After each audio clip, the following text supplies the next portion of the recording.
When an object is in front of mirror, you see reflection of an object.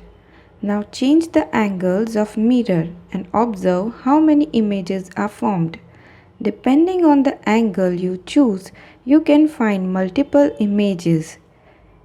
The formula to find number of images formed is 360 by x minus 1, where x is angle between two mirrors.